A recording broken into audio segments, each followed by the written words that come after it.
La valeur personnelle ne se supplie pas, elle s'impose. Tu n'as pas besoin de supplier pour le respect, ni de courir après la reconnaissance, car celui qui connaît son propre poids ne mendie pas l'attention, il l'attire simplement. Le monde est plein de voix qui crient pour être vues, mais très peu comprennent que la véritable force réside dans le silence qui domine, dans le calme qui contrôle et dans l'authenticité qui ne se négocie pas. Chaque geste, chaque regard et chaque limite que tu poses parle plus fort que n'importe quel discours. Les gens respectent celui qui n'a pas peur de dire non, celui qui reste ferme dans sa routine et celui qui ne se brise pas sous la pression. Et ce n'est pas une question de chance, c'est une construction quotidienne, une discipline qui façonne ton caractère jusqu'à te transformer en quelqu'un qui n'a rien à prouver. Car sa seule présence dit tout. Cette vidéo est pour ceux qui en ont marre de se sentir invisibles, pour ceux qui comprennent que se montrer dans le besoin est une faiblesse et que se positionner fermement est ce qui génère réellement le respect. Ici, tu découvriras 9 leçons qui ne sont ni des ornements ni des phrases vides, mais des attitudes concrètes que tu peux pratiquer dans ta vie quotidienne. Reste jusqu'à la fin, car ce que tu apprendras ici ne transformera pas seulement la façon dont les autres te voient, mais redéfinira ce qui est le plus important, la façon dont tu te perçois toi-même. 1. Silence qui domine. Le fer se forge en silence sous le feu, sans besoin de crier qu'il est en train de se transformer. Et pourtant, lorsque le processus se termine, tout le monde reconnaît sa force. C'est ainsi que fonctionne le silence qui domine. Ce n'est pas l'absence de mots, c'est la capacité de les contenir et de laisser ta présence parler plus fort que ta voix. Nous vivons à une époque où la plupart ressentent l'urgence de tout remplir d'explications, de justifications ou de phrases inutiles, comme si le silence était un ennemi à vaincre. Mais la véritable valeur personnelle commence lorsque tu comprends que se taire au bon moment est beaucoup plus puissant que 1000 discours. Le silence n'est pas une faiblesse, c'est une stratégie, c'est le contrôle, c'est démontrer que tu n'as pas besoin de valider ce que tu es avec du bruit. Lorsque tu apprends à maîtriser le silence, tu accomplis 3 choses. Premièrement, tu contrôles la perception des autres, car celui qui parle trop finit toujours par révéler son insécurité. Deuxièmement, tu contrôles ton propre élan, car en te taisant, tu choisis de réfléchir avant d'agir. Et troisièmement, tu construis du mystère, ce magnétisme qui attire sans avoir besoin de mendier de l'attention. Les gens respectent celui qui ne se laisse pas déborder, celui qui sait quand parler et quand se taire, car c'est là que se reflète le véritable autocontrôle. Comment éviter de tomber dans l'erreur de parler trop ou de remplir chaque espace avec du bruit? Le premier conseil est simple, apprends à respirer avant de répondre. Compter jusqu'à 3 dans ton esprit peut sembler minime, mais cette pause te donne du pouvoir, car tu ne réagis pas à partir de l'émotion, mais à partir de la raison. Le deuxième conseil est d'écouter plus que tu ne parles, car chaque fois que tu prêtes une véritable attention, tu ne comprends pas seulement mieux l'autre, tu projettes aussi de la sécurité, car tu n'as pas besoin d'interrompre pour valider ton opinion. Le troisième est d'identifier les moments où ton silence pèse plus que n'importe quel mot. Par exemple, dans une discussion, celui qui se tait stratégiquement oblige l'autre à s'épuiser seul, tout en gardant son calme intact. Le silence qui domine s'entraîne aussi dans la vie quotidienne. Tu peux commencer par limiter le besoin d'expliquer excessivement tes décisions, car celui qui se justifie trop transmet de l'insécurité. Dis ce que tu as à dire en quelques mots et laisse tes actes soutenir le reste. Un autre exercice est de te permettre des moments de solitude et de réflexion où tu n'as pas à parler à personne, car le silence interne renforce ta capacité à le maintenir face aux autres. Et si tu sens que quelqu'un cherche à te provoquer pour te sortir de ton centre, rappelle-toi que ne pas répondre est aussi une réponse, souvent la plus puissante. L'important est de comprendre que le silence ne signifie pas passivité. Il ne s'agit pas de toujours rester silencieux, mais de l'utiliser comme une arme, comme un signe que tu contrôles ce que tu dis et ce que tu ne dis pas. Celui qui maîtrise le silence démontre que sa valeur ne dépend pas de convaincre ou de plaire, mais de se montrer ferme sans besoin d'ornement. C'est la différence entre quelqu'un qui se perd dans la foule et quelqu'un dont la simple présence impose le respect. Si tu veux construire ta valeur personnelle, commence par te taire lorsque tu veux expliquer trop. Écoute lorsque tout le monde veut parler et maintiens ton calme lorsque l'on cherche à te perturber. Le silence qui domine n'est pas vide, c'est une force contenue, c'est une déclaration de pouvoir qui n'a pas besoin de mots. Et lorsque tu le pratiques, tu découvriras que souvent il n'est pas nécessaire de hausser la voix, car ta simple façon d'être en dit déjà plus que ce que n'importe qui pourrait prononcer. 2. Le non qui élève. Un mur ne se construit pas avec des promesses de passage libre, mais avec des pierres solides qui marquent jusqu'où on va et jusqu'où on ne va pas. C'est ainsi que fonctionne le pouvoir de dire non, c'est la limite invisible qui définit ta valeur. Le mur qui protège ton énergie de ceux qui cherchent à profiter de ta faiblesse. Le problème est que beaucoup confondent le non avec le rejet, alors qu'en réalité, c'est une déclaration de respect de soi. Celui qui ne sait pas dire non devient esclave de l'approbation, tandis que celui qui se tient fermement construit un espace où sa dignité n'est pas négociable. Le non élève parce qu'il coupe à la racine ce qui dégrade. Il élève parce qu'il montre que ton temps a un prix, que ton attention n'est pas gratuite et que ta vie n'est pas disponible pour tout le monde. Chaque fois que tu dis oui quand tu veux dire non, tu cèdes un fragment de ta valeur personnelle. Tu abandonnes un terrain que tu n'aurais jamais dû lâcher.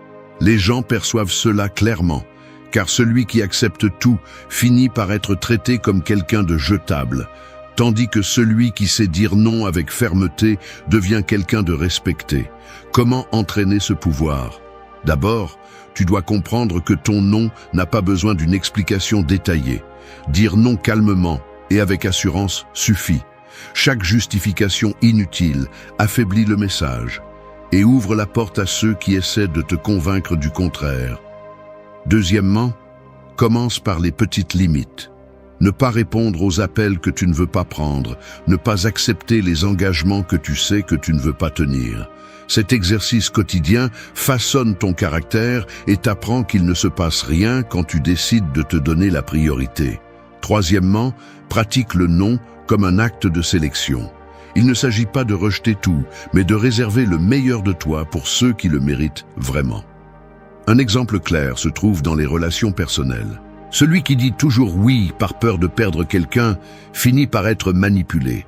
En revanche, celui qui ose dire non montre qu'il n'a pas peur de rester seul, plutôt que d'être utilisé. Ce type de fermeté crée un magnétisme spécial, car peu de gens ont le courage de tenir debout face à la pression sociale. Il en va de même au travail, où accepter toutes les tâches sans limite ne mène qu'à l'épuisement, tandis que définir ce que tu peux et ne peux pas assumer te donne de l'autorité. Le non qui élève n'est pas une question d'arrogance, mais de valorisation de soi. Quelqu'un qui sait dire non transmet un message silencieux. Ma vie n'est pas à vendre. Et cela dérange beaucoup de gens, car ils sont habitués à des personnes faciles à manipuler. Mais c'est précisément dans ce malaise que réside ta force, car ce qui provoque le respect n'est pas de plaire à tout le monde, mais de montrer que ta dignité passe avant tout. Un conseil pratique est de toujours se rappeler que chaque non que tu dis aux autres est un oui que tu te dis à toi-même. Lorsque tu rejettes ce qui ne te nourrit pas, tu choisis d'investir ton énergie dans ce qui te construit vraiment. Ne te trompe pas en pensant que être accepté par tous est une réussite. La réalité est d'être respecté même par ceux qui ne sont pas d'accord avec toi. Le non qui élève devient une déclaration d'indépendance. Il élève parce qu'il nettoie ta vie de charges inutiles, parce qu'il t'apprend à protéger ton espace, parce qu'il met un prix clair à ton temps et à ta paix. Le pratiquer transforme la façon dont les autres te perçoivent et surtout renforce la façon dont tu te vois toi-même. Dire non est simplement la façon la plus simple et en même temps la plus puissante de dire « je me respecte. 3. Ton attention est pouvoir. Le soleil ne demande pas la permission de briller, il éclaire simplement ce sur quoi il se pose, et avec ce simple acte, décide ce qui fleurit et ce qui reste dans l'ombre. Ton attention fonctionne exactement de la même manière. Là où tu la places, elle grandit, et là où tu la retires, elle se flétrit. Cependant, la plupart des gens donnent leur attention comme si elle n'avait aucune valeur, en la consacrant à des distractions, à des personnes qui ne la méritent pas ou à des problèmes qui ne mènent nulle part.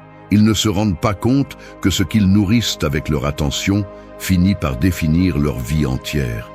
Ta valeur personnelle ne se reflète pas seulement dans ce que tu fais ou dans ce que tu dis, elle se mesure aussi dans ce que tu choisis de regarder, dans ce que tu décides d'écouter et dans ce que tu préfères ignorer. L'attention est une monnaie plus précieuse que l'argent, car elle détermine ce que tu absorbes, ce qui te construit et ce qui te détruit.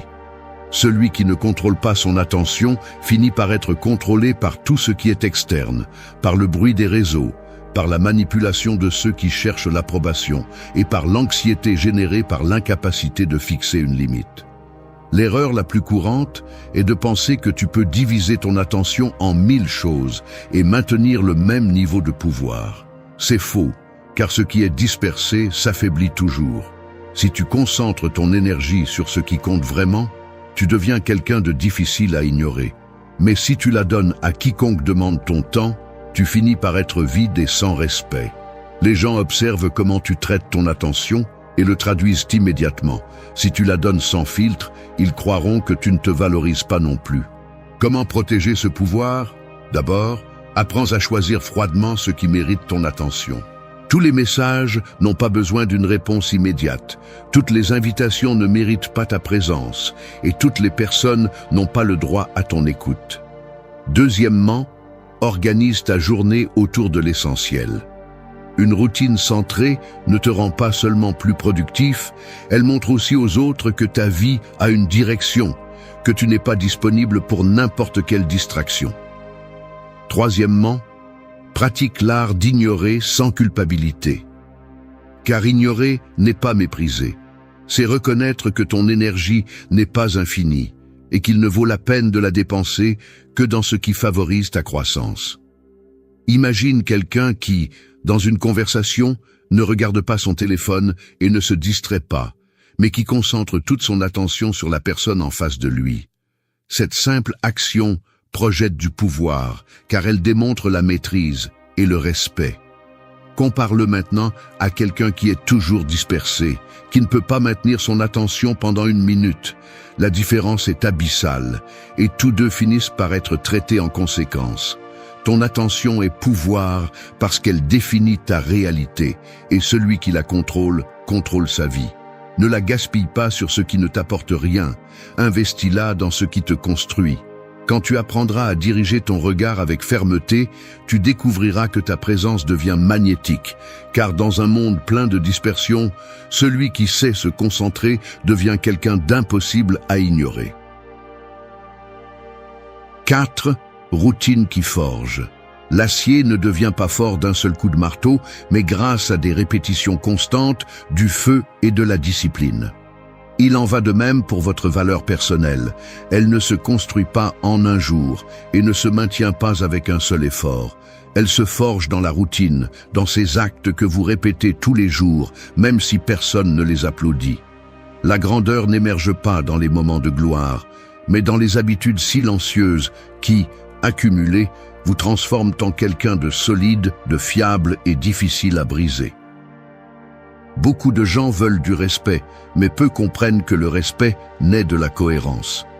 Si vous dites que vous êtes discipliné mais que votre vie est pleine d'improvisation, personne ne croira en votre parole. La routine est ce qui donne du poids à votre identité, car ce que vous faites de manière constante révèle qui vous êtes vraiment, au-delà de ce que vous paraissez.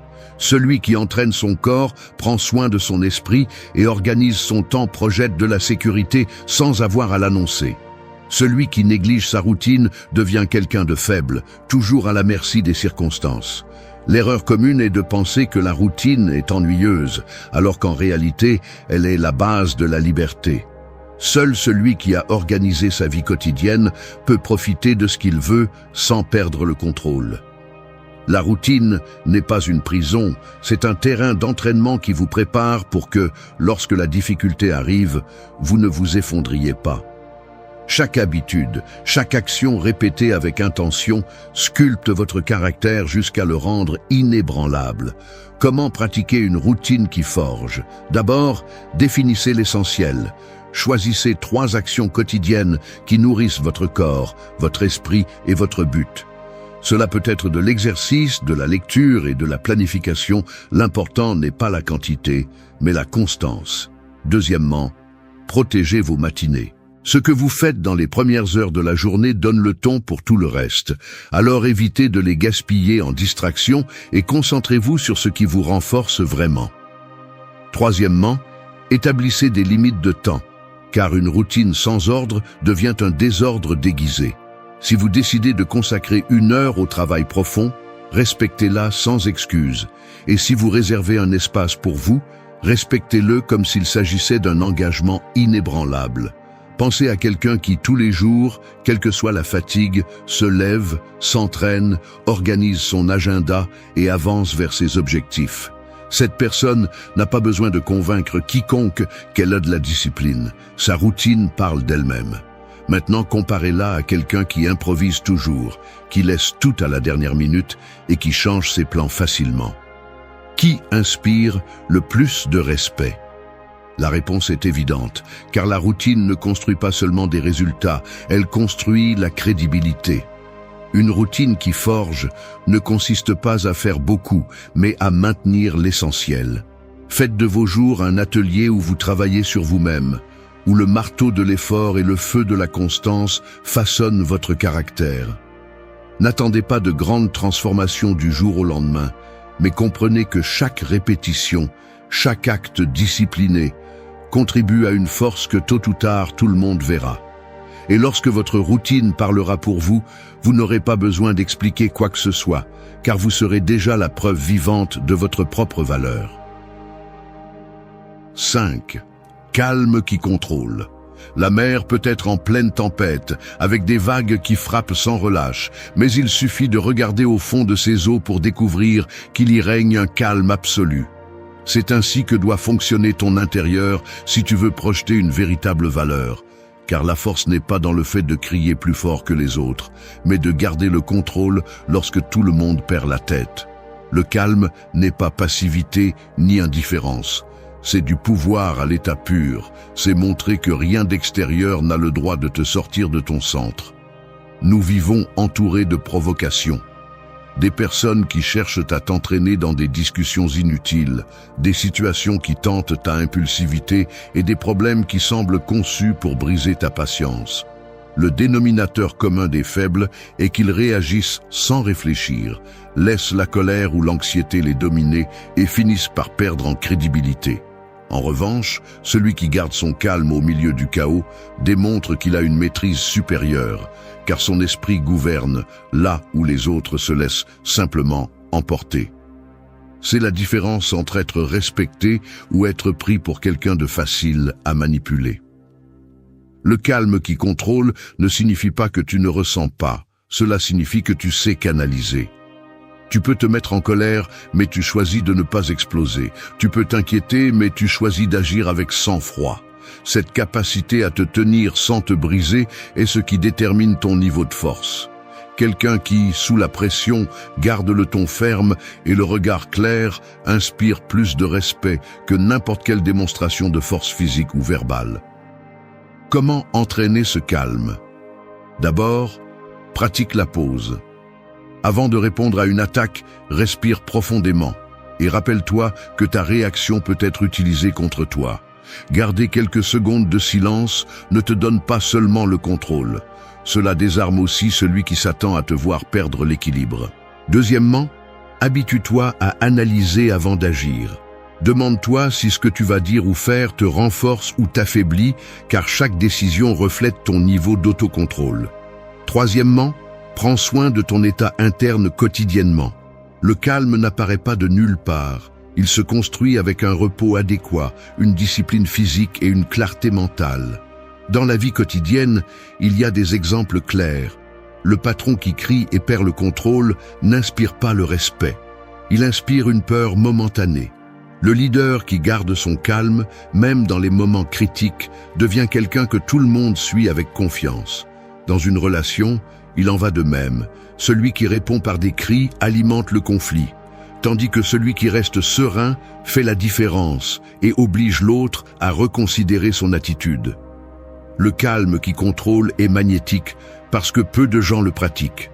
La plupart vivent enchaînés à la réactivité, à l'urgence de répondre, de se défendre, d'attaquer. Celui qui décide de ne pas jouer à ce jeu devient quelqu'un de différent, quelqu'un de difficile à lire, quelqu'un qui projette un pouvoir silencieux. Si tu veux construire une valeur personnelle, apprends à être comme la mer profonde. Laisse les tempêtes s'agiter à la surface, mais conserve en toi un calme inébranlable. Ce calme sera ton bouclier face aux provocations et ta carte de visite face au monde. Car le respect n'est pas toujours gagné par celui qui fait le plus de bruit, mais par celui qui démontre qu'il reste le maître absolu de lui-même, même au milieu du chaos. 6. Authenticité qui attire. L'or faux brille intensément, mais il suffit d'un frottement pour qu'il perde sa couleur et révèle sa fragilité. En revanche, l'or véritable conserve sa valeur même s'il est couvert de poussière, car son essence ne dépend pas de ce qu'il montre en surface. C'est ainsi que fonctionne l'authenticité. C'est la capacité de rester fidèle à ce que vous êtes, sans avoir besoin de masque ni de déguisement, car tôt ou tard, le faux s'effondre toujours et le véritable se maintient. Nous vivons dans un monde où beaucoup vendent des versions éditées d'eux-mêmes, ajustées pour plaire, pour être acceptées, pour éviter le rejet. Le problème est que cette recherche constante d'approbation ne génère que de la faiblesse, car celui qui se trahit perd ce qu'il y a de plus important, son propre respect. L'authenticité, en revanche, attire sans effort, car elle transmet de la cohérence. Vous n'avez pas besoin d'être parfait pour inspirer le respect. Il suffit d'être réel, de vous montrer tel que vous êtes, avec vos défauts et vos vertus, mais avec la fermeté de ne pas céder votre essence aux caprices des autres. L'attrait de quelqu'un d'authentique ne réside pas dans ce qu'il semble être, mais dans la sécurité qu'il transmet en ne demandant pas la permission d'être qui il est.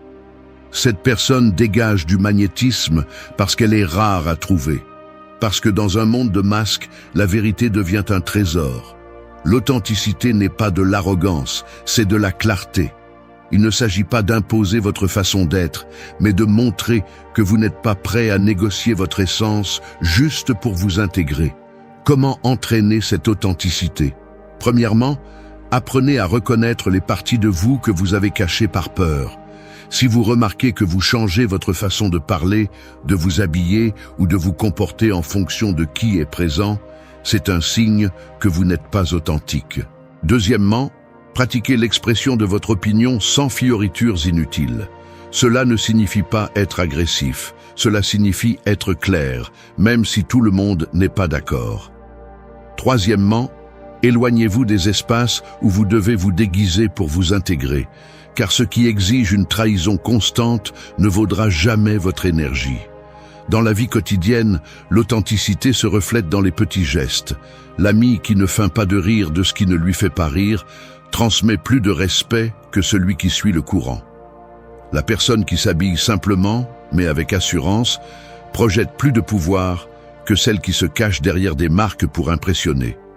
Même dans les relations, celui qui se montre tel qu'il est attire des personnes qui apprécient l'authenticité, tandis que celui qui feint ne crée que des liens superficiels destinés à se briser. L'authenticité qui attire ne signifie pas que tout le monde va vous aimer, en fait, beaucoup s'éloigneront.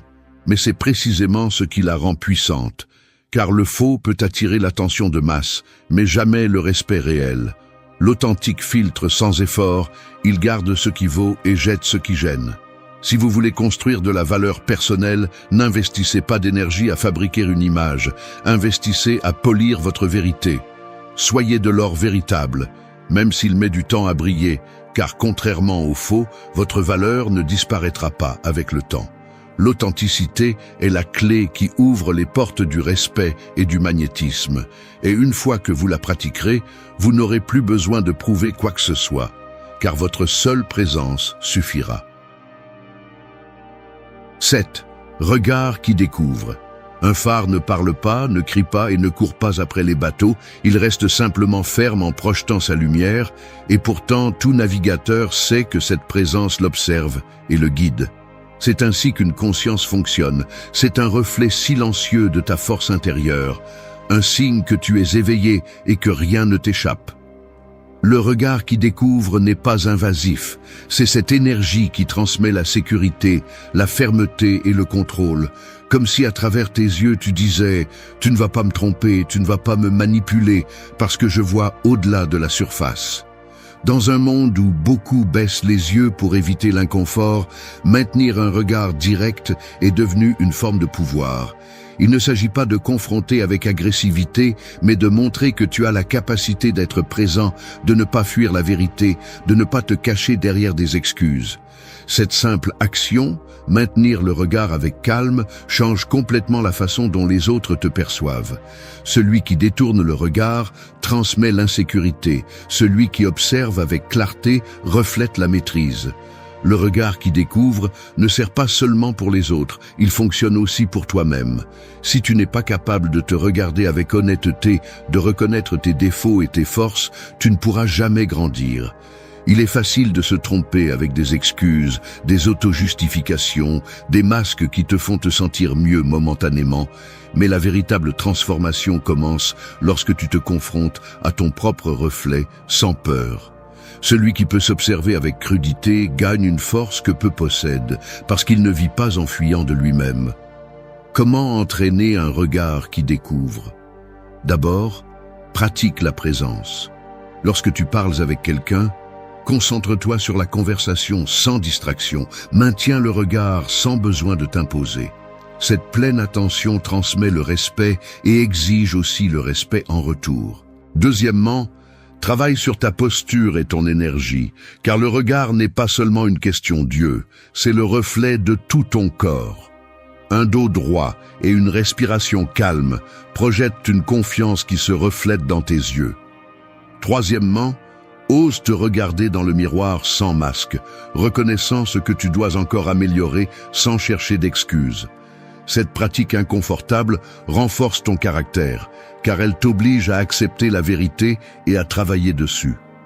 Dans la vie quotidienne, cela fait une énorme différence. Un leader qui maintient son regard au milieu d'une négociation démontre plus d'autorité qu'un leader qui ne peut pas le maintenir. Une personne qui ose voir au-delà des apparences évite de tomber dans des manipulations ou de fausses promesses. Même dans les relations personnelles, le regard qui découvre crée un magnétisme spécial, car il reflète l'authenticité et la fermeté. Le regard qui découvre est un outil silencieux mais puissant. Il n'a pas besoin d'ornement, il ne dépend pas des mots, il révèle simplement qui a le contrôle et qui ne l'a pas. Si tu veux construire une valeur personnelle, apprends à regarder clairement à la fois vers l'extérieur et vers l'intérieur. Parce que lorsque ton regard transmet que tu vois la vérité sans peur, les autres comprennent qu'avec toi, il n'y a pas de place pour les jeux ou les masques. Et dans un monde plein d'apparences, cette seule attitude te place déjà au-dessus de la majorité. 8. Une absence qui marque. Le feu n'est pas apprécié lorsqu'il brûle tous les jours sans relâche, mais lorsqu'il s'éteint soudainement et laisse un vide qui rappelle sa chaleur. C'est ainsi que fonctionne ton absence. C'est un rappel de ta valeur lorsque tu décides de te retirer, lorsque tu n'es pas disponible pour tout le monde, lorsque ta présence devient quelque chose de sélectif. Dans un monde où la plupart des gens sont désespérés d'être partout, celui qui comprend le pouvoir de l'absence projette une force différente, car il démontre qu'il n'a pas besoin d'être toujours présent pour être rappelé. L'absence qui marque n'est ni abandon ni indifférence, c'est une stratégie. C'est choisir quand être là et quand se retirer, pour que ta présence ait du poids et ne devienne pas une routine qui est prise pour acquise. L'erreur la plus courante est de croire que l'attention se gagne en saturant, en apparaissant à chaque instant dans chaque espace, comme si l'insistance était du respect. La vérité est que ce qui est constant sans mesure perd de la valeur, tandis que ce qui est rare est plus apprécié. Les gens valorisent ce qu'ils ne peuvent pas avoir en excès, et cela inclut ton temps et ta compagnie. Celui qui ne sait jamais se retirer finit par perdre son magnétisme. En étant toujours disponible, il devient invisible, car il n'y a pas de mystère, pas d'attente, pas de respect. En revanche, celui qui sait se retirer au bon moment, qui sait dire jusqu'ici et prendre de la distance, devient quelqu'un qui laisse une empreinte. Parce qu'il ne s'agit pas d'être toujours présent, il s'agit de faire en sorte que ton absence soit remarquée. Comment pratiquer cette absence qui marque? D'abord, apprends à ne pas répondre immédiatement à tout. Non pas parce que tu es indifférent, mais parce que ton attention ne doit pas être automatique. Laisser un espace entre le stimulus et la réponse te donne le contrôle et projette la maîtrise. Deuxièmement, établis des limites à ta disponibilité. Tu n'as pas à assister à chaque réunion, répondre à chaque message ou participer à chaque conversation. Sélectionner où et avec qui tu investis ton temps renforce ta valeur. Troisièmement, utilise l'absence comme un moment de croissance personnelle. Se retirer n'est pas disparaître, c'est investir cet espace en toi-même, dans tes objectifs, dans ta force. Dans les relations personnelles, c'est clair. Celui qui court toujours après l'autre finit par être ignoré, car sa présence devient quelque chose de prévisible et sans poids. Mais celui qui sait s'absenter fermement fait en sorte qu'on pense à lui, qu'on se souvienne de lui et qu'on le valorise davantage. Dans le domaine professionnel, c'est la même chose. Un travailleur qui est partout, mais qui ne fait jamais la différence, se dilue. En revanche, celui qui apparaît avec précision dans les moments clés laisse une impression beaucoup plus forte. L'absence qui marque est un rappel silencieux de ton importance. Tu n'as pas besoin de crier ta valeur, il suffit de te retirer pour que l'on remarque ce que tu apportais.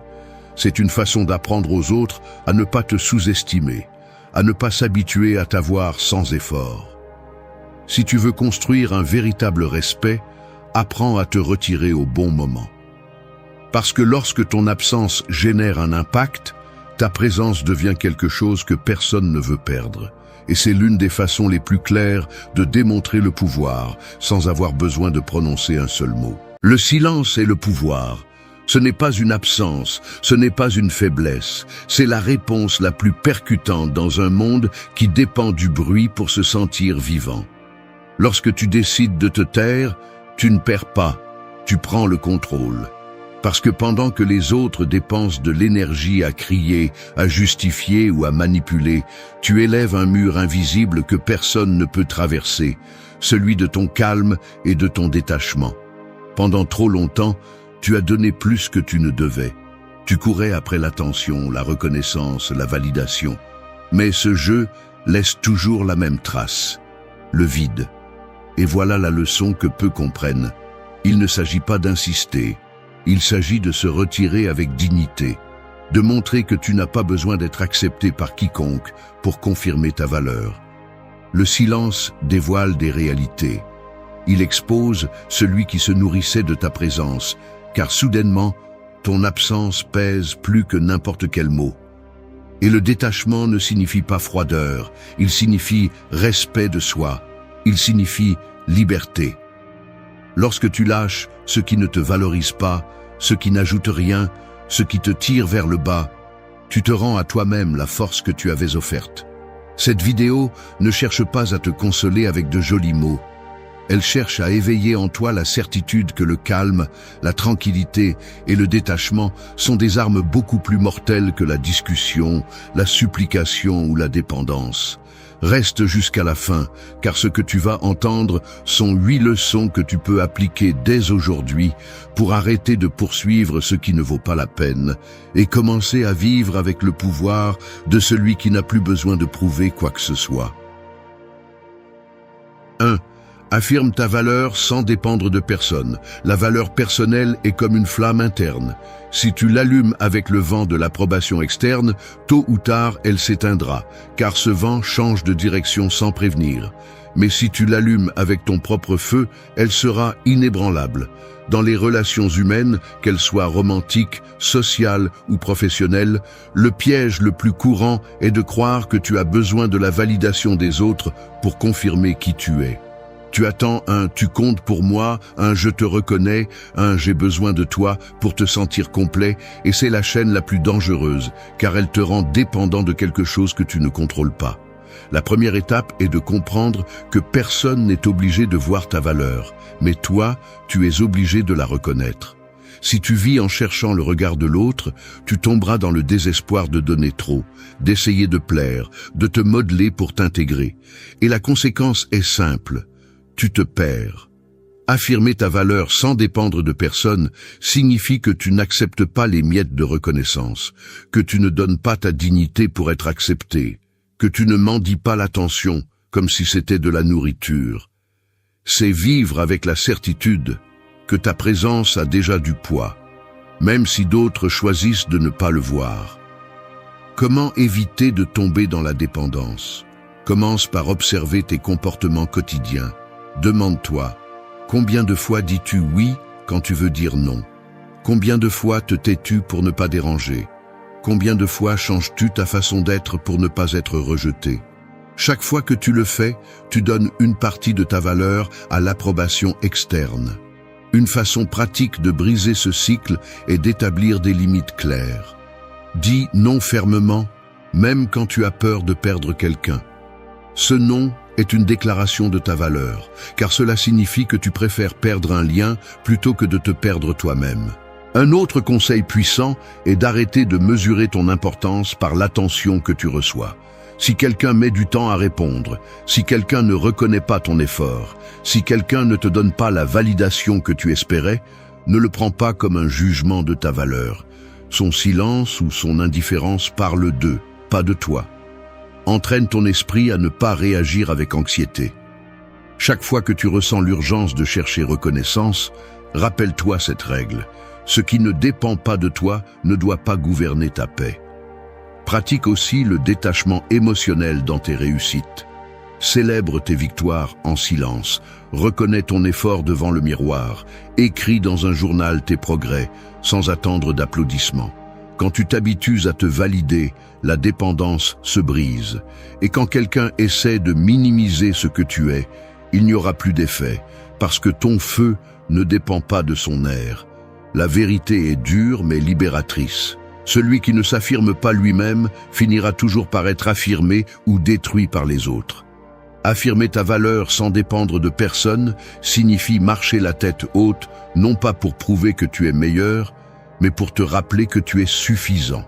Si tu apprends cela, ton silence sera plus fort que n'importe quel discours et ta présence parlera plus que n'importe quel cri. 2. Transforme le silence en ta frontière la plus forte.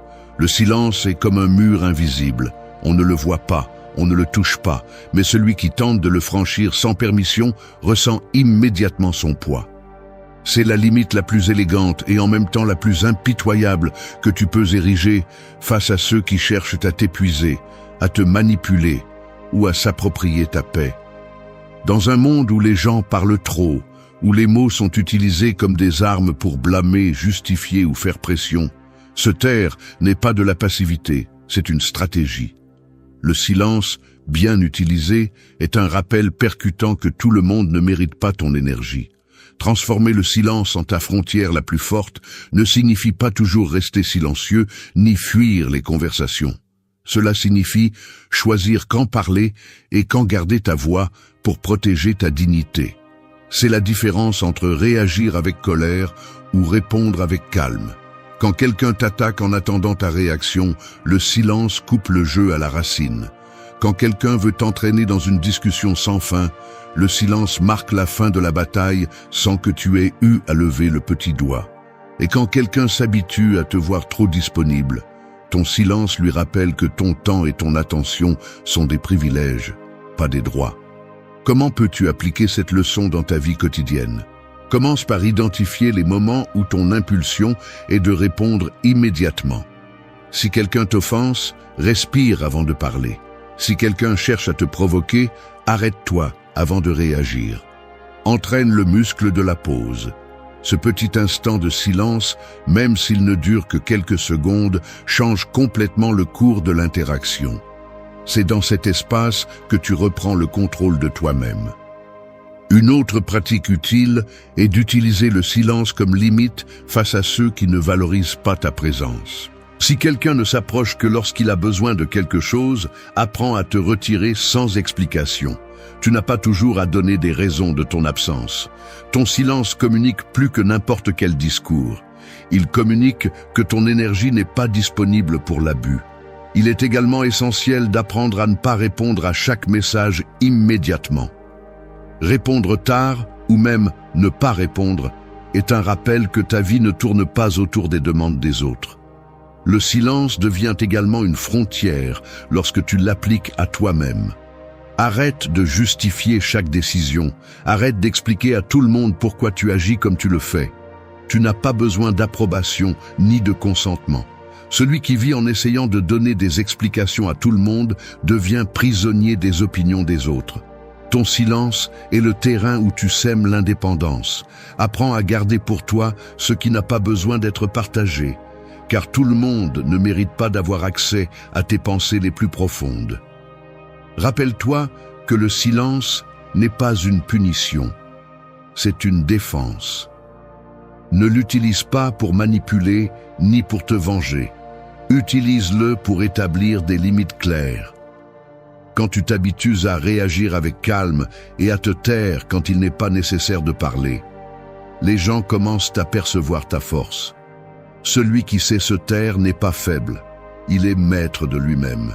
Et cela, dans un monde rempli de voix désespérées pour attirer l'attention, est un pouvoir que peu de gens possèdent. Fais du silence ta frontière la plus forte, et tu découvriras que beaucoup de batailles sont gagnées sans avoir besoin de combattre. Parce qu'à la fin, le bruit s'use tout seul, mais le silence reste ferme, intouchable, impossible à briser. 3. Prends du recul avec calme et dignité. Reculer n'est pas toujours une défaite. Parfois, c'est le coup de maître qui change le cours de la partie. Pense au jeu d'échecs. Le mouvement le plus puissant n'est pas toujours d'avancer. Souvent, il s'agit de retirer une pièce pour la protéger, pour réorganiser la stratégie et laisser l'adversaire sans issue. C'est ainsi dans la vie et dans les relations humaines. Faire un pas en arrière ne signifie pas se rendre. Cela signifie choisir ta paix avant une confrontation inutile, ta dignité avant le désespoir de gagner une dispute. Dans les relations, qu'elles soient romantiques, sociales ou professionnelles, la plupart craignent le recul. On nous a appris qu'il faut toujours insister, lutter, prouver. Mais le véritable pouvoir réside dans le retrait lorsque la situation exige de la dignité. À quoi bon discuter avec quelqu'un qui a déjà décidé de ne pas écouter? À quoi bon insister dans un espace où ta présence est ignorée? Insister ne fait qu'éroder ta valeur. Le pas en arrière, en revanche, la multiplie, car il montre que tu sais t'arrêter à temps, que tu n'es pas l'esclave du besoin de convaincre quelqu'un. Le pas en arrière est aussi un miroir. Quand tu t'éloignes calmement, l'autre est confronté au vide de ton absence. C'est là que beaucoup comprennent ce qu'ils prenaient auparavant pour acquis. Mais le plus important n'est pas ce que l'autre ressent, c'est ce que tu récupères, la clarté. Depuis la distance, tu peux observer ce que tu ne voyais pas auparavant. Tu peux te rendre compte si cette relation, ce projet ou cette dynamique méritait vraiment ton engagement. Et si tu découvres que non, ton retrait devient une libération. Comment appliquer cette leçon dans la vie quotidienne? D'abord, pratique la patience en plein conflit. Si la conversation s'enflamme, respire et décide de ne pas répondre immédiatement. Retire-toi, même si ce n'est que pour quelques minutes, et reviens quand tes émotions sont sous contrôle. Ce simple pas en arrière évite que tu dises ce que tu regretterais plus tard. Deuxièmement, évalue où tu investis ton énergie. Si tu remarques que c'est toujours toi qui cherches, qui propose, qui soutient, il est temps de faire un pas en arrière. Ne le fais pas avec rancœur, fais-le avec calme et observe si de l'autre côté il y a un véritable mouvement pour maintenir le lien. Un autre conseil puissant est de redéfinir ce que signifie gagner. Souvent, nous croyons que gagner, c'est avoir le dernier mot ou prouver que nous avions raison. Mais la véritable victoire est de ne pas perdre ta paix intérieure. Lorsque tu choisis de faire un pas en arrière, même si tu as des arguments à revendre, tu priorises ce qui compte vraiment, ta stabilité. Et c'est la meilleure façon de démontrer le contrôle. Il est également essentiel d'apprendre à se retirer sans drame. Tu n'as pas besoin de fermer les portes avec des cris ou des reproches. Le silence et la distance parlent d'eux-mêmes. Un pas en arrière, fait avec calme et sans explications excessives, est plus percutant que 1000 discours d'adieu. Ce calme désarme, car il n'y a pas de colère qui puisse être utilisée contre toi. Faire un pas en arrière avec dignité n'est pas de la lâcheté, c'est de la sagesse. C'est comprendre que tous les espaces ne méritent pas ta voix, et que toutes les batailles ne méritent pas ton épuisement. Cela signifie lâcher l'ego qui veut s'imposer et embrasser la sérénité de celui qui n'a plus besoin de prouver quoi que ce soit. Souviens-toi de ceci. Le véritable fort n'est pas celui qui avance toujours, c'est celui qui sait quand se retirer. 4. Offrez-vous la clôture que d'autres n'ont pas pu vous donner. Les histoires inachevées sont comme des livres sans la dernière page. Vous restez coincé dans l'incertitude, attendant une explication, un dénouement, une phrase qui éclaircit tout. Cette attente consume, car l'esprit déteste l'inachevé et cherche des réponses dans chaque silence. Cependant, la vérité est dure. Il y a des personnes qui ne vous donneront jamais la clôture que vous attendez. Et ce n'est pas parce que vous ne la méritez pas, mais parce qu'elles n'ont pas la maturité, le courage ou la capacité de le faire. S'accrocher à cette attente, c'est comme vivre enchaîné à une fin qui n'arrivera jamais. La véritable clôture ne dépend pas de ce que les autres font, elle dépend de ce que vous décidez de construire. Vous offrir la clôture signifie accepter que vous n'avez pas besoin d'une excuse pour guérir, que vous n'avez pas besoin d'une explication pour avancer, que vous n'êtes pas lié aux mots qui n'ont jamais été prononcés. C'est comprendre que le pouvoir de tourner la page est en vous, pas dans l'autre. Parce que tant que vous continuez à attendre, vous vous épuisez, vous vous consumez, et le pire, vous donnez le contrôle de votre vie à quelqu'un qui est déjà parti ou qui a choisi de ne pas répondre. Comment appliquer cette leçon dans la vie quotidienne? D'abord, reconnaissez votre besoin de clôture. Ne le niez pas, ne le cachez pas. Nous voulons tous comprendre pourquoi quelque chose s'est terminé, pourquoi quelqu'un a changé, pourquoi nous n'avons pas reçu ce que nous avons donné.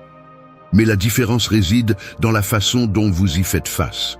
Au lieu de chercher ces réponses dans le silence de l'autre, entraînez-vous à écrire vos propres conclusions. Faites-le littéralement. Prenez un cahier et rédigez ce que cette histoire a été pour vous, ce que vous avez appris, ce que vous avez perdu, ce que vous ne répéterez pas. Cet acte simple entraîne votre esprit à fermer des cercles sans dépendre d'explications externes. Deuxièmement, arrêtez d'attendre des excuses. Il y a des gens qui n'admettront jamais le mal qu'ils ont causé. Si vous restez coincé dans cette attente, vous vivez empoisonné par la frustration. Vous offrir la clôture, c'est vous dire à vous-même « Je n'ai pas besoin de ton pardon pour lâcher ce que tu m'as fait, parce que ma vie ne peut pas rester liée à ton silence. » Cela ne signifie pas justifier, cela signifie libérer. Un autre conseil pratique est de transformer la blessure en apprentissage. Si vous n'avez pas obtenu de réponse, alors la clôture est dans ce que cette expérience vous a laissé. Demandez-vous quel modèle vous avez vu, quels signaux vous avez ignorés, quelle force vous avez découverte au milieu de la douleur. Cette réflexion transforme l'inachevé en leçon. Et quand quelque chose se transforme en apprentissage, il cesse d'être un poids mort et devient un élan. Il est également essentiel de prendre soin du langage interne. Évitez des phrases comme « si seulement il m'avait dit » ou « quand il m'expliquera, je comprendrai ». Chaque fois que vous y pensez, vous donnez du pouvoir. Changez-le pour des affirmations comme « je n'ai pas besoin qu'on m'explique pour continuer » ou « je construis la clarté ». L'esprit s'entraîne avec ce que vous répétez. Et si vous apprenez à vous affirmer à partir de là, le vide cesse d'avoir le contrôle sur vous. Vous offrir la clôture ne signifie pas effacer ce que vous avez vécu, mais lui donner une place dans votre histoire sans qu'il ne définisse votre présent. C'est comme fermer une porte. Vous ne détruisez pas la maison, vous choisissez simplement de ne plus vivre dans cette pièce. C'est un acte de respect envers vous-même, une déclaration d'indépendance émotionnelle. Rappelez-vous, la véritable clôture n'est pas accordée par les mots qui n'ont jamais été prononcés, mais par votre décision de ne pas rester coincé dans l'inachevé.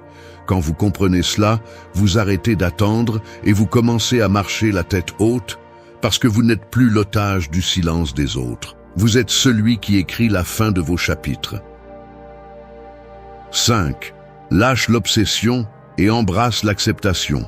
S'accrocher à une idée, à une personne ou à un résultat est comme tenir fermement une corde qui glisse entre tes mains.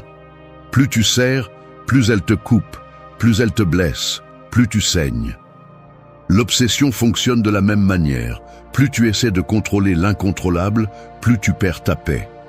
Dans les relations humaines, qu'elles soient romantiques, sociales ou professionnelles, l'obsession se déguise en intérêt, en engagement, voire en amour.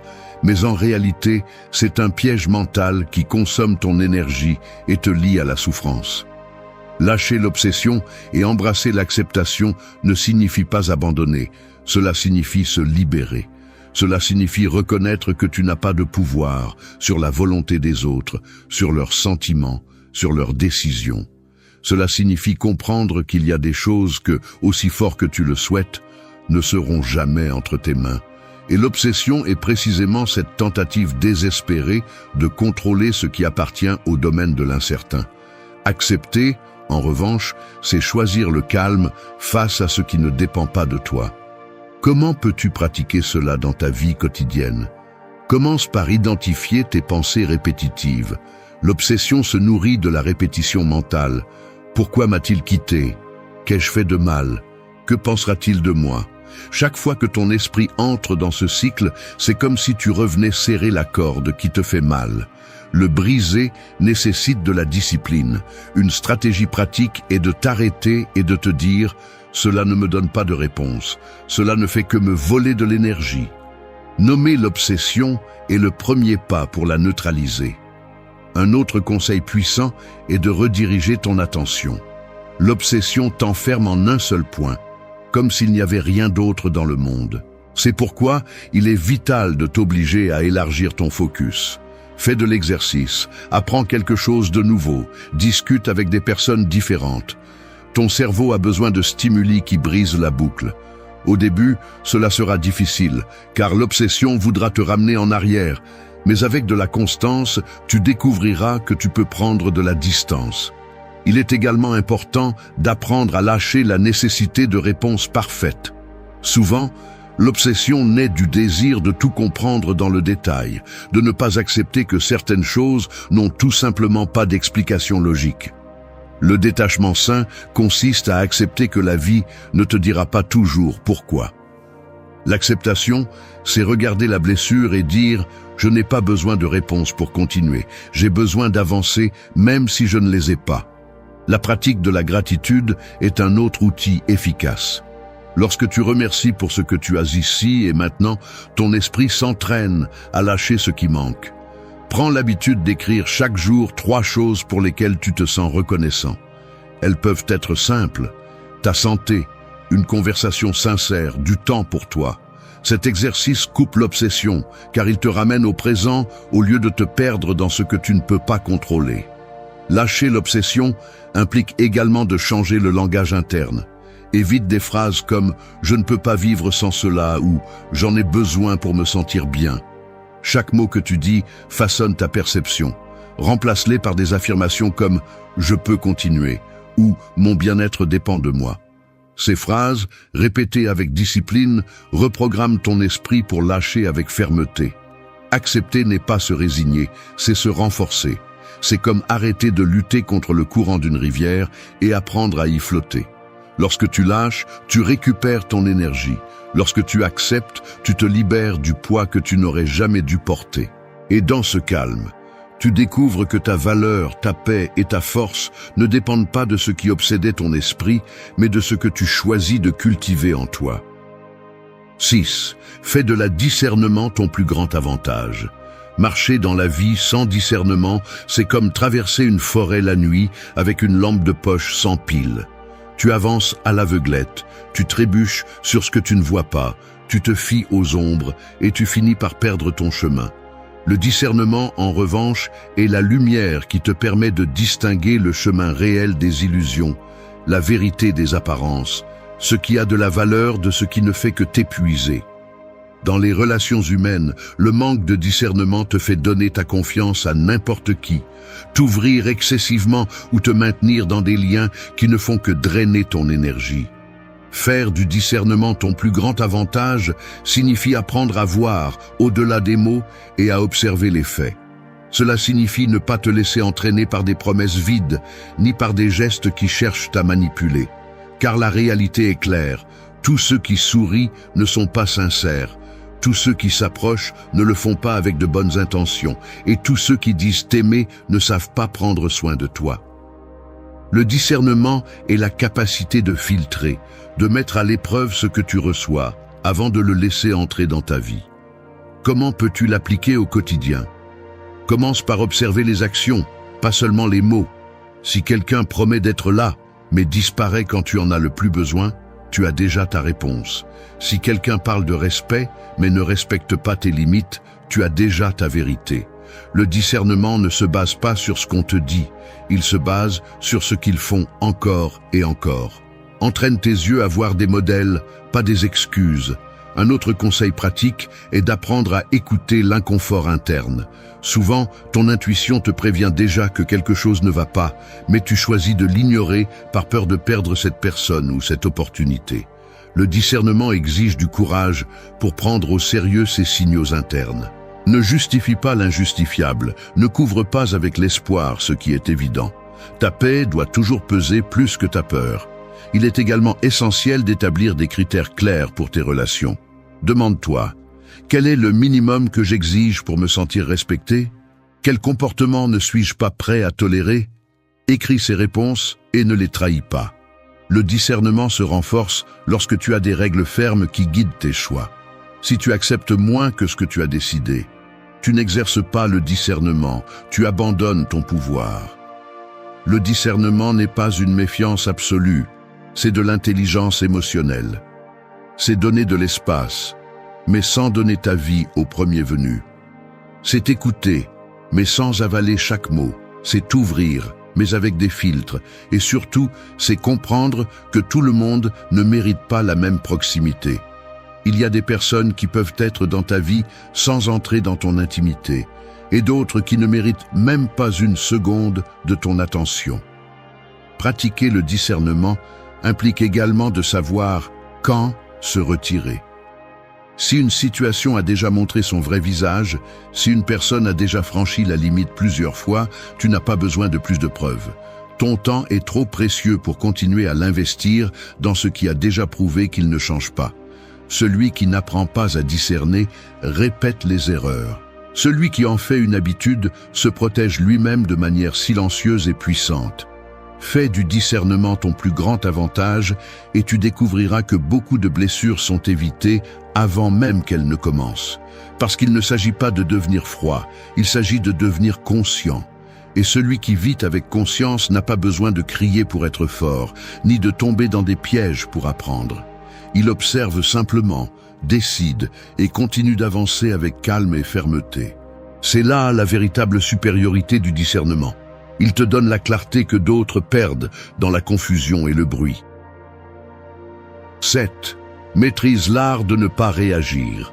La réaction impulsive est comme un incendie dans une forêt sèche.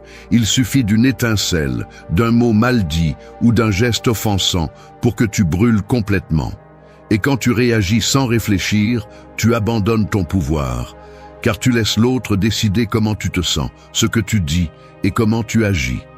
L'art de ne pas réagir n'est pas de l'indifférence, c'est du contrôle. C'est devenir le gardien de ton propre calme et ne pas permettre à toute provocation de détruire ce que tu as construit en toi. Maîtriser cet art, c'est accepter que tout ne mérite pas une réponse.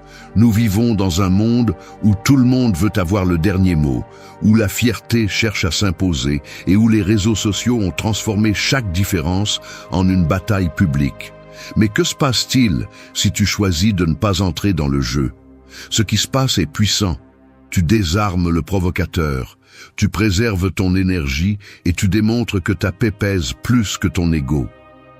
Parce que celui qui sait se taire au bon moment n'est pas faible, il est maître de lui-même. Comment peux-tu entraîner cela dans ta vie quotidienne?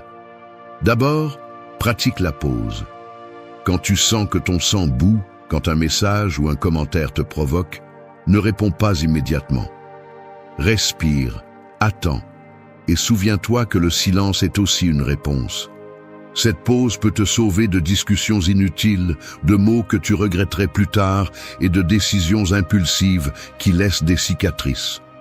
Un autre conseil pratique est d'identifier les déclencheurs qui te font généralement réagir. Fais une liste. Cela peut être la critique, l'indifférence, le manque de reconnaissance. Une fois que tu les as reconnus, tu seras mieux préparé à les affronter sans perdre le contrôle. Parce que quand tu sais d'où vient le coup, il est plus facile de l'esquiver. L'art de ne pas réagir ne signifie pas ne pas ressentir. Cela signifie décider comment agir malgré ce que tu ressens. Il est également essentiel de changer ta perspective sur l'offense. Souvent, ce que disent les autres ne parle pas de toi, mais d'eux. La critique cruelle reflète leur amertume, la provocation reflète leur vide, le mépris reflète leur propre insécurité. Quand tu comprends cela, tu arrêtes de le prendre personnellement. Et quand tu arrêtes de le prendre personnellement, tu retrouves ta liberté émotionnelle. Un exercice utile est d'entraîner ton esprit dans des scénarios quotidiens. Si quelqu'un te coupe dans la file d'attente, si quelqu'un te coupe la route, si quelqu'un essaie de t'humilier avec du sarcasme, utilise ces moments pour pratiquer le calme. Au lieu d'exploser, observe ta réaction interne et répète mentalement « Je ne vais pas donner ma paix ». Transformer ces situations mineures en entraînement renforce ton autocontrôle pour des moments plus importants. Rappelle-toi aussi que ne pas réagir ne signifie pas permettre des abus. Cela signifie que tu choisis de répondre à partir de la stratégie, pas de l'impulsion. Si quelqu'un franchit tes limites, tu peux parler, mais fais-le avec fermeté et calme, pas avec colère. Cela a beaucoup plus de poids que de crier. Celui qui perd le contrôle perd de l'autorité. Celui qui reste calme la multiplie. Maîtriser l'art de ne pas réagir est une forme de liberté. C'est cesser d'être la marionnette des provocations des autres et devenir maître de tes mouvements. C'est montrer que ta force ne réside pas dans le bruit, mais dans le calme qui désarme.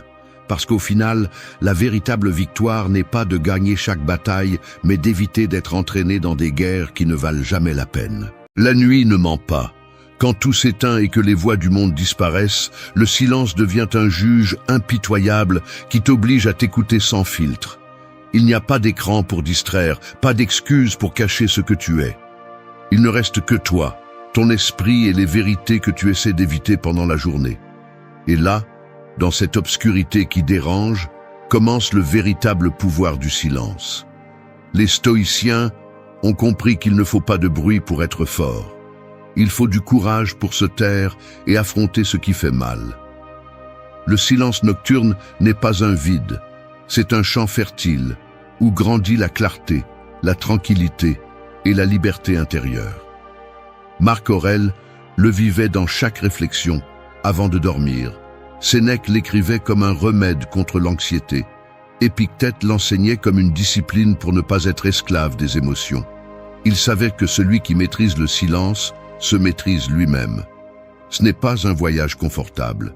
C'est un parcours en 15 leçons où tu découvriras que le silence est plus brutal que n'importe quel mot, car il arrache les masques et te laisse nu face à toi-même.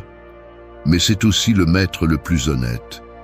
Il t'apprend à lâcher ce qui ne dépend pas de toi, à guérir des blessures invisibles, à traverser le pont vers la paix intérieure et à semer chaque nuit la graine d'une nouvelle aube.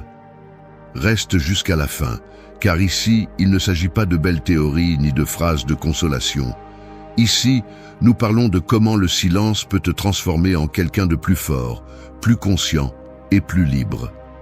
La question est, es-tu prêt à l'affronter ou continueras-tu à fuir chaque nuit de toi-même? 1.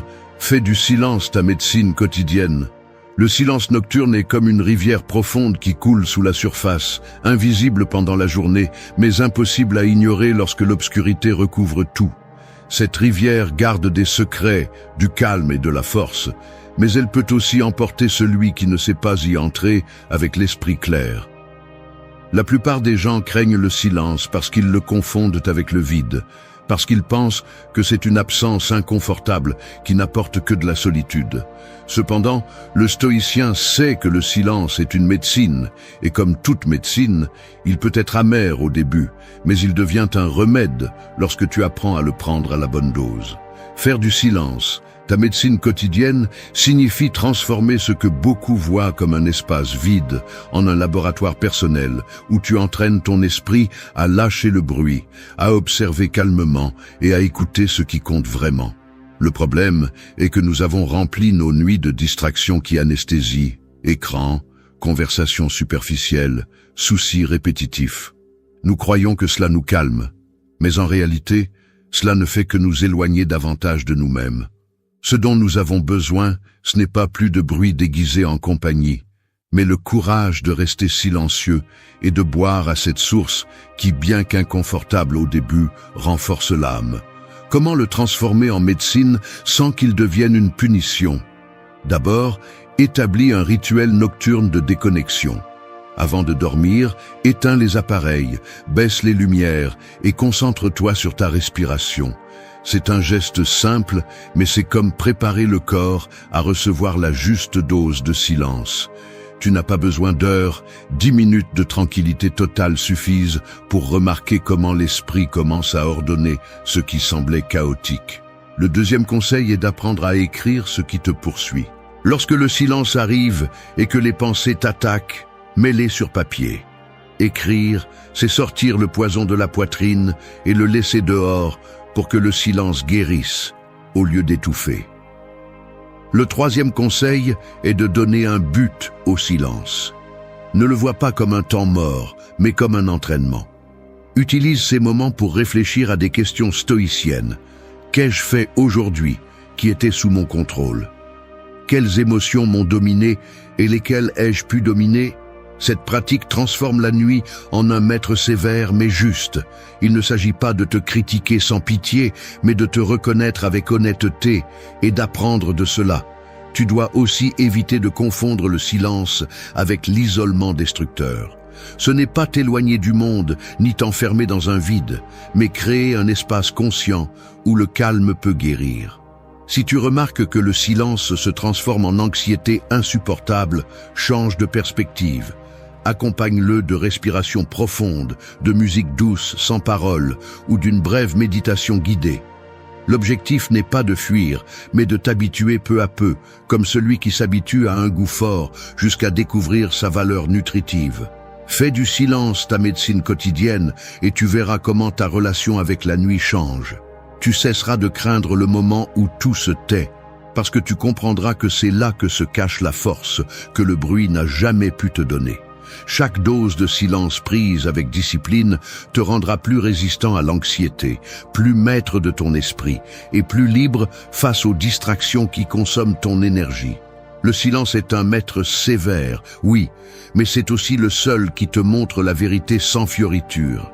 Et si tu as le courage de l'écouter chaque nuit, tu découvriras que ce qui semblait être une rivière sombre est en réalité la source la plus claire de ta propre force. 2. Transforme l'inquiétude en clarté. L'esprit agité la nuit ressemble à une chambre remplie de miroirs brisés. Chaque fragment reflète une partie de toi, mais tous déforment l'image entière. Les pensées bondissent comme des reflets désordonnés, créant confusion, anxiété et un bruit intérieur qui t'empêche de te reposer. Cette inquiétude ne naît pas du silence, mais de la façon dont tu l'affrontes. Le silence n'invente pas tes préoccupations. Il les amplifie pour que tu n'aies nulle part où les cacher. Et c'est là que beaucoup échouent. Au lieu de profiter de cette occasion pour mettre de l'ordre dans leur esprit, ils se laissent emporter par le flot de pensées sans direction. Le stoïcien savait qu'on ne peut pas contrôler le cours de la vie, mais seulement la manière dont on y répond. Marc Aurèle disait que l'esprit se teinte de la couleur de tes pensées. Si ton silence nocturne est rempli d'anxiété et de peur, ton repos se colore de ces teintes. La différence réside dans la façon dont tu choisis de gérer l'inquiétude. Le premier pas pour transformer l'inquiétude en clarté est de reconnaître que lutter contre les pensées ne sert à rien. Plus tu essaies de les faire taire de force, plus elles crient. Au lieu de leur résister, observe-les comme on observe des nuages passer dans le ciel. Elles sont là, elles ont une forme, mais elles ne sont pas permanentes.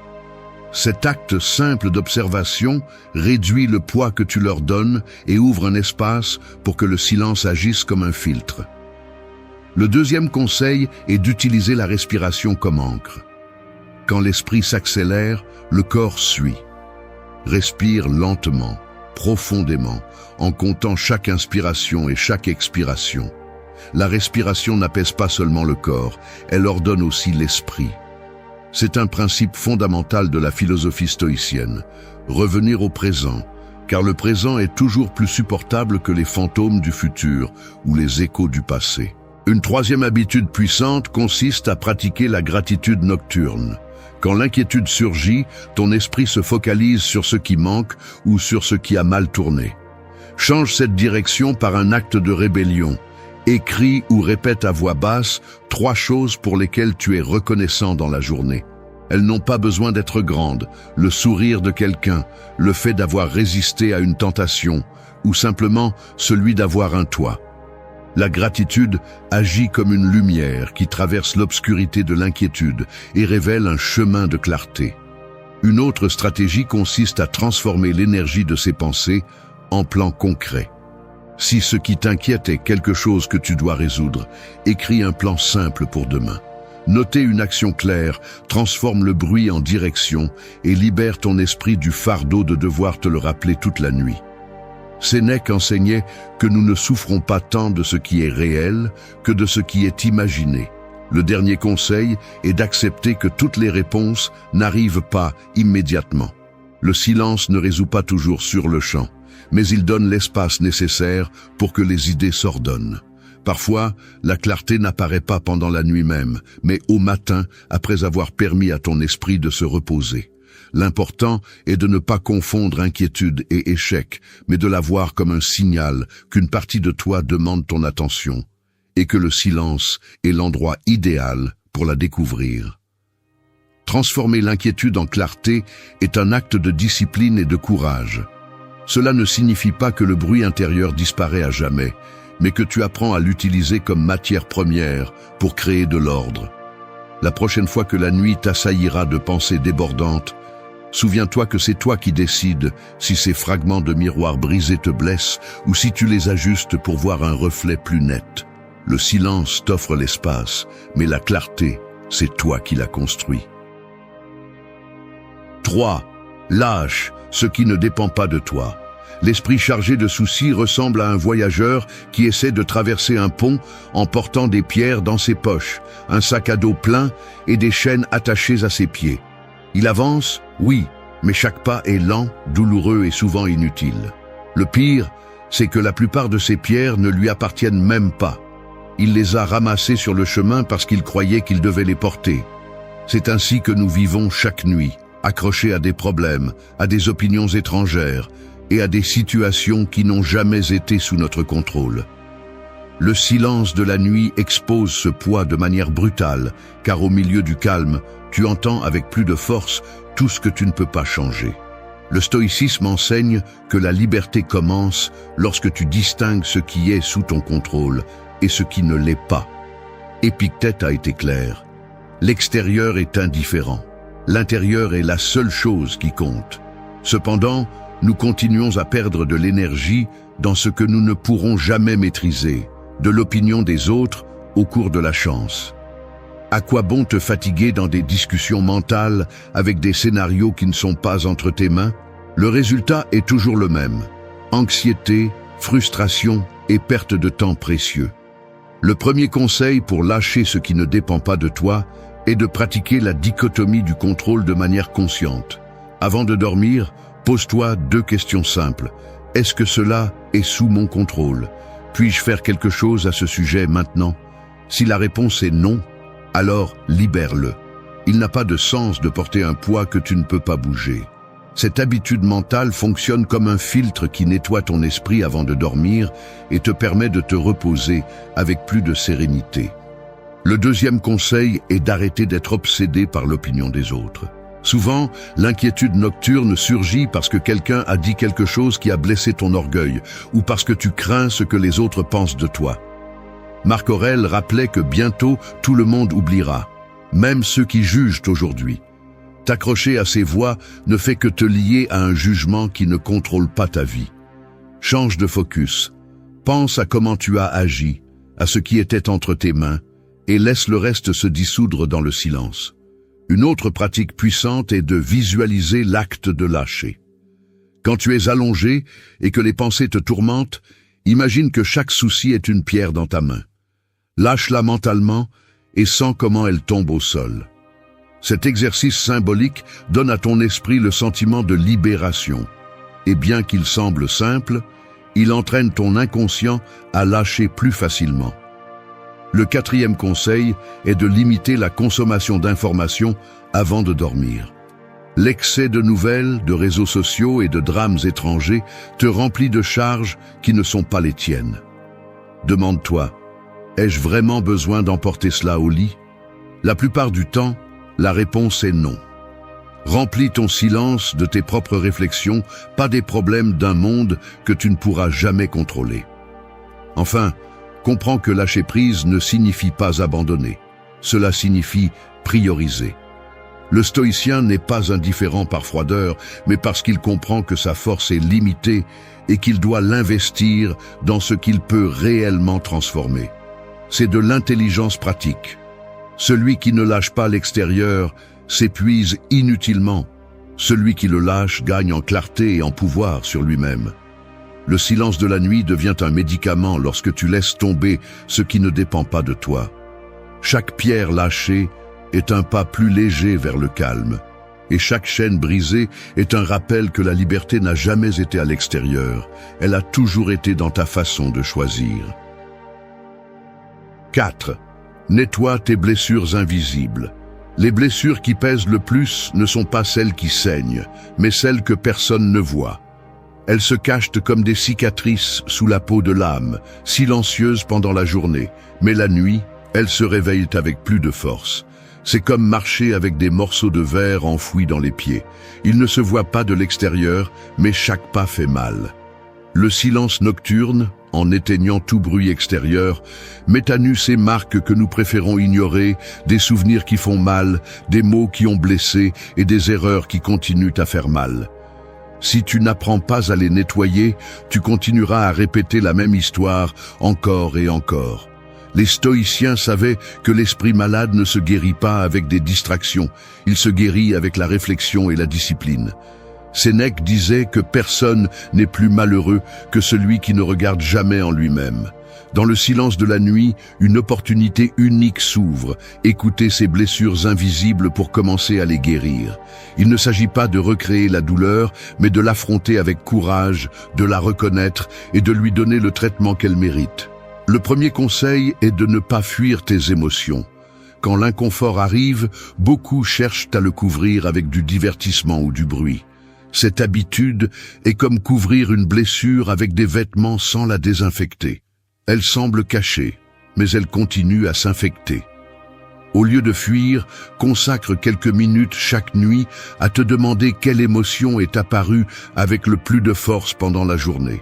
La nommer fait déjà partie de la guérison, car en mettant des mots dessus, tu cesses d'être l'esclave de ce que tu t'es. Le deuxième conseil est d'écrire ce que tu ressens. Le papier supporte ce que ton esprit ne devrait pas porter seul. Noter tes peurs, ta colère ou ta tristesse est comme nettoyer une blessure avec de l'eau claire. Ça fait mal au début, mais ça empêche l'infection. Le silence devient ainsi un allié qui te force à lâcher ce que le cœur ne peut plus retenir. Une autre pratique puissante est l'auto-interrogation stoïcienne. Demande-toi, pourquoi ce souvenir m'affecte-t-il autant? Quelle croyance cachée maintient cette blessure en vie? Souvent, nous découvrons que ce qui fait mal n'est pas l'événement en lui-même, mais le sens que nous lui avons donné. Changer de perspective transforme la blessure en apprentissage. Marc Aurèle le résumait bien. Si c'est dans ton esprit, tu peux lui donner une autre forme. Le quatrième conseil est de ne pas t'accrocher à la culpabilité.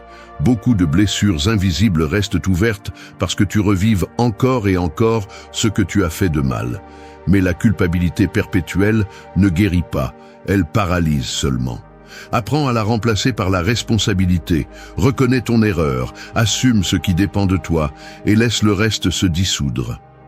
Le silence de la nuit est un bon moment pour te rappeler que tu n'es plus la même personne qui a commis cette erreur et que chaque jour, tu as l'opportunité de faire différemment. Le cinquième conseil est de pratiquer le pardon intérieur. Il ne s'agit pas de justifier l'injustifiable, mais de te libérer du poison qui reste à l'intérieur. Garder du ressentiment, c'est comme laisser une épine enfoncée en espérant que le temps l'expulse seul, mais cela n'arrive jamais. La seule façon de guérir est de retirer cette épine de ta propre main, même si cela fait mal. Le silence nocturne est le moment parfait pour le faire, car personne d'autre ne te distrait et tu peux affronter cette vérité en solitude. Nettoie tes blessures invisibles chaque nuit et tu remarqueras comment le fardeau devient plus léger. Cela ne signifie pas que tu oublieras. Cela signifie que tu apprendras à regarder tes cicatrices sans peur, en reconnaissant qu'elles t'ont rendu plus fort. Le silence n'efface pas le passé, mais il t'apprend à le transformer en force présente. Et quand tu apprends à dormir avec des blessures propres, tu te réveilles avec l'esprit libre pour marcher sans le poids de ce qui t'a brisé un jour. 5. Traverse le pont vers la paix intérieure. L'esprit humain ressemble à une ville bruyante pendant la journée. Des voitures qui passent, des voix qui se croisent, des annonces qui crient à chaque coin de rue. Mais quand la nuit tombe, ce tumulte extérieur s'éteint et laisse place à un silence étrange, comme un pont qui relie ce que tu as été pendant la journée à ce que tu seras demain. Ce pont n'est ni de pierre ni de fer, il est invisible, fait de pensées, d'émotions et de décisions. Et le traverser n'est pas toujours facile, car de l'autre côté, ce n'est pas le bruit qui t'attend, mais la paix intérieure, un lieu que beaucoup désirent, mais que peu atteignent parce qu'ils se laissent distraire en cours de route.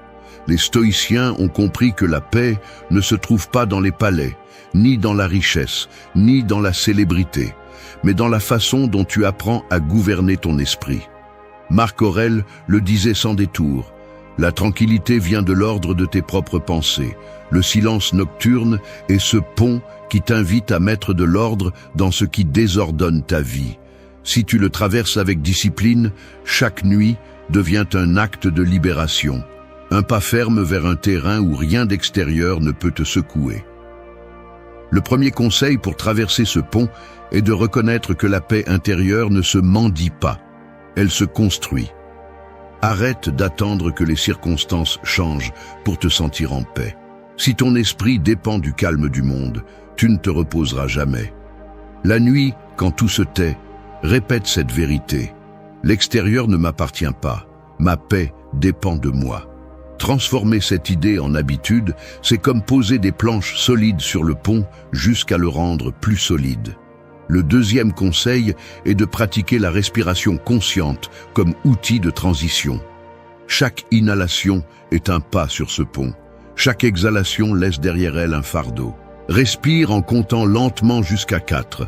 Expire en comptant jusqu'à 6. Et à chaque cycle, imagine que tu avances vers un endroit plus clair. Cela peut sembler simple, mais entraîner le corps au calme ouvre la porte à l'esprit pour le suivre. Une troisième habitude est d'examiner ta journée avec objectivité. Demande-toi ce que tu as accompli, quelles erreurs tu as commises et ce que tu as appris. Ne te trompe pas, ne te punis pas, sois honnête. Cet exercice n'est pas pour te blâmer, mais pour mettre de l'ordre. Sénèque disait que celui qui révise ses actes chaque nuit se prépare à dormir en paix, car il ne traîne pas de compte en suspens. Ce bilan transforme le silence en un juge juste qui ne te condamne pas, mais qui te guide. Le quatrième conseil est d'éviter d'emmener des conflits non résolus au lit. S'il y a eu une dispute ou un malentendu, note-le sur un papier avec une possible solution pour demain. Ainsi, tu libères ton esprit de tourner en rond sans raison. Le silence ne doit pas devenir une prison de problèmes, mais un pont qui te connecte avec des solutions. Le cinquième conseil est de cultiver une pensée stoïcienne avant de dormir. Répète mentalement « Rien d'extérieur ne peut me voler ma tranquillité ». Cette affirmation, dite en silence, agit comme une clé qui ferme les portes au bruit mental. Marc Aurèle le faisait avec des phrases qui lui rappelaient son pouvoir interne face au chaos externe. Tu peux faire la même chose avec tes propres mots de force. Traverser le pont vers la paix intérieure ne signifie pas que les difficultés disparaissent. Cela signifie que tu apprends à les affronter depuis un lieu de clarté. Le silence nocturne devient ce chemin qui sépare la confusion du jour et la sérénité que tu désires. Si tu décides de le parcourir chaque nuit, tu te réveilleras avec l'esprit plus léger, prêt à affronter la réalité avec fermeté. Et c'est là que tu découvres que la paix n'était pas une destination lointaine. Elle a toujours été là, de l'autre côté du pont, en toi. 6. Renouvelez votre esprit dans le calme. L'esprit humain ressemble à une flamme qui brûle au milieu du vent. Pendant la journée, le tumulte, les exigences et les problèmes soufflent sans relâche, affaiblissant cette flamme jusqu'à la rendre presque invisible. Mais la nuit arrive, et avec elle le silence qui devient un refuge, un espace où le vent s'arrête et la flamme peut repousser. Renouveler l'esprit dans le calme, c'est profiter de cet instant pour récupérer ce que la journée a consommé, non pas avec des évasions ou des distractions, mais avec une présence consciente. Les stoïciens comprenaient que le repos n'était pas seulement pour le corps, mais aussi pour l'âme. Marc Aurèle se répétait qu'il devait se retirer en lui-même comme celui qui cherche un refuge secret. Sénèque l'exprimait en soulignant que la tranquillité vient de ne pas dépendre de l'extérieur. Et Épictète enseignait que, même si le monde s'effondre, la maîtrise de l'esprit reste votre plus grande force. Renouveler votre esprit dans le calme n'est pas un luxe, c'est une nécessité quotidienne, car personne ne peut rester fort dans un monde aussi exigeant sans prendre le temps de se reconstruire. Le premier conseil est d'établir un rituel de calme avant de dormir. Il ne suffit pas simplement de se coucher, il faut préparer le terrain. Diminuez l'intensité des lumières, respirez lentement et déconnectez-vous des écrans. Ce simple acte est comme fermer les portes au bruit de la journée et ouvrir l'espace pour que votre intérieur respire. Le corps obéit aux symboles et lorsque vous créez cet environnement, votre esprit comprend qu'il est temps de se renouveler. Le deuxième conseil est de pratiquer la visualisation stoïcienne. Avant de dormir, imaginez que chaque souci de la journée se dissout comme de la fumée dans l'air. Vous pouvez le visualiser comme une corde qui se coupe ou comme un fardeau que vous lâchez. En le faisant, vous envoyez à l'inconscient un message clair. Je n'ai pas besoin de porter cela avec moi. Cet acte symbolique permet au silence de travailler en faveur de votre calme, plutôt que contre vous. Le troisième conseil est de consacrer quelques minutes à la gratitude profonde. Il ne s'agit pas d'une gratitude superficielle, mais de reconnaître clairement ce qui soutient réellement votre vie. Remerciez la santé, les personnes qui vous accompagnent, les opportunités que vous avez eues, même les difficultés qui vous ont fait grandir. Cette pratique non seulement apaise l'esprit, mais renforce aussi l'esprit parce qu'elle le concentre sur ce qu'il a déjà, pas sur ce qui lui manque. Une autre stratégie puissante est la lecture brève de pensées philosophiques avant de dormir. Les stoïciens avaient l'habitude de revoir des idées qui rappelaient la fugacité de la vie, l'importance de la vertu et l'insignifiance du bruit extérieur. Une seule phrase de Marc Aurèle ou de Sénèque peut agir comme une graine qui germe dans le calme de la nuit et renouvelle la perspective avec laquelle vous affronterez le lendemain. Le cinquième conseil est d'écouter le silence plutôt que de lui résister. Beaucoup sont mal à l'aise parce qu'ils sentent que le silence est vide, mais la vérité est qu'il est plein de signaux internes. Écoutez votre respiration, le rythme de votre cœur et la sérénité qui s'installe peu à peu. C'est votre esprit qui vous rappelle que vous êtes toujours en vie et que vous avez la force de continuer. Cette conscience est l'étincelle qui ravive la flamme intérieure. Renouveler votre esprit dans le calme n'est pas se compliquer avec des techniques complexes. C'est apprendre à utiliser la nuit comme un atelier secret où vous reconstruisez votre force. Chaque jour, le monde essaie de vous user, mais chaque nuit, vous avez l'opportunité de vous relever plus fort. Si vous choisissez le calme comme votre allié, vous vous réveillerez non seulement reposé, mais renouvelé, avec un esprit plus ferme qu'aucun bruit extérieur ne pourra briser. Le silence n'est pas une absence, c'est le feu qui vous rallume. 7. Apprenez la patience dans le silence.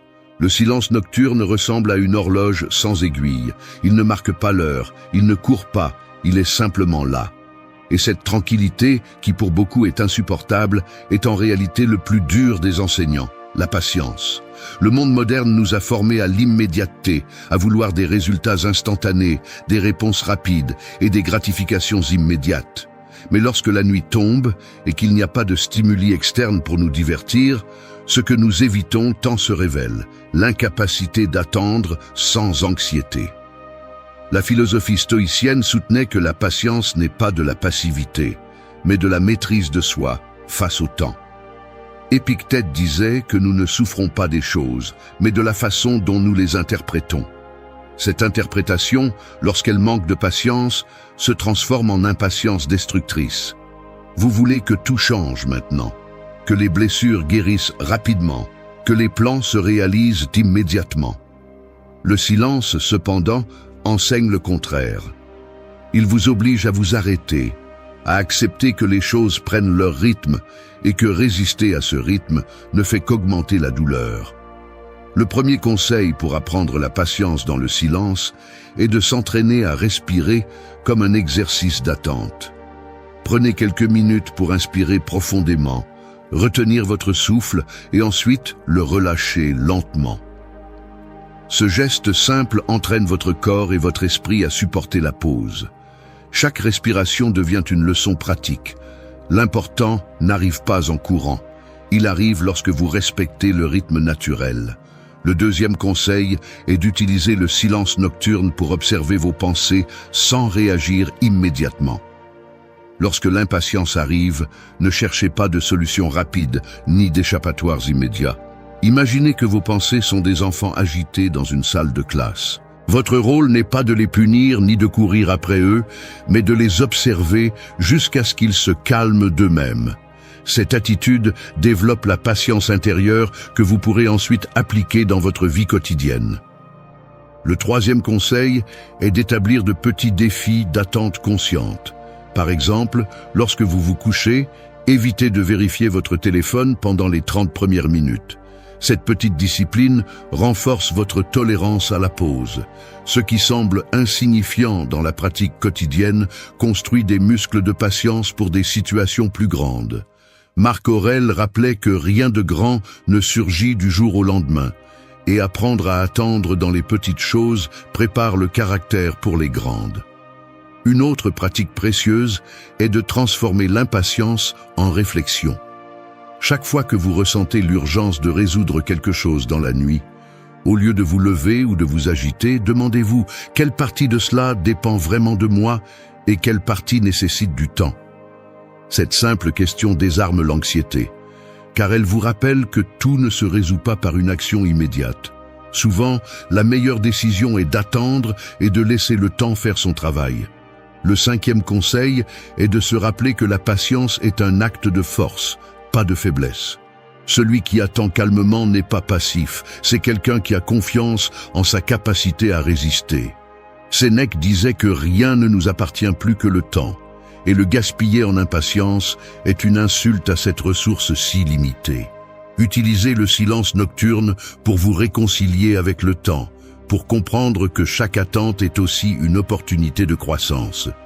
Apprendre la patience dans le silence ne signifie pas se résigner ni tomber dans l'apathie, Cela signifie accepter que la vie se déplace à son propre rythme et que le véritable pouvoir réside dans l'alignement avec lui sans se briser.